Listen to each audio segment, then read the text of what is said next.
எல்லா போலும் இறைவனுக்கு. இன்றைக்கி நம்ம என்ன வீடியோ பார்க்க போகிறோம்னா, ஆதிக் ரவிச்சந்திரன் மேரேஜ் பற்றி தான் இந்த வீடியோவில் முழுக்க முழுக்க நம்ம பேச போகிறோம். பட் அவங்க வந்து ஃப்ரெண்டாக இருந்து அதுக்கப்புறம் காதல் திருமணம் பண்ணிக்கிட்டாங்க அப்படின்னு சொல்லப்படுது.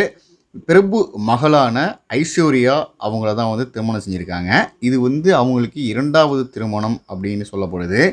ஏற்கனவே வந்து ஆதிக் ரவிச்சந்திரன் வந்து த்ரிஷா இல்லை நயன்தாரா படம் வந்து இயக்கியிருந்தார். அந்த படத்தில் நான் ஒரு சின்ன ஒரு கேரக்டர் எனக்கு வாய்ப்பு கொடுத்துருந்தாரு. எப்படின்னா ஒரு முஸ்லீம் பொண்ணுக்கு ஒரு தம்பி கேரக்டர் கொடுத்துருந்தாரு. வாழ்த்துக்கள். அதுக்கப்புறம் வந்து மார்க் ஆண்டனி அப்படிங்கிற போது சரியான படம் வந்து வேறு லெவலில் பண்ணார். அன்பானதவன், அசராதவன், பகீரா பெரிய லெவலில் போகணுன்னா கூட மார்க் ஆண்டனி வேறு லெவலில் அவரை தூக்கி விட்டுச்சு. அதுக்கப்புறம் பார்த்தீங்கன்னா, ஆக்சுவலாக இப்போது வந்து அஜித் கூட ஒரு படம் பண்ணுறதுக்காக பேச்சுவார்த்தை போயிட்டுருக்கு. அது கன்ஃபார்மாக என்ன அப்படிங்கிறது எனக்கு தெரியல. கன்ஃபார்மாக பண்ணுறதுக்கு நிறைய வாய்ப்புகள் உண்டு.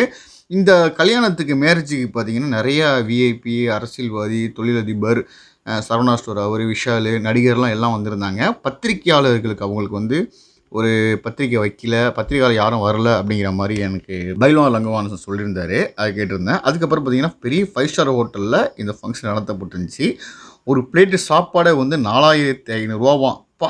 பார்த்துங்க. அப்போனா வந்து சிம்பிளாக பண்ணுனேன்.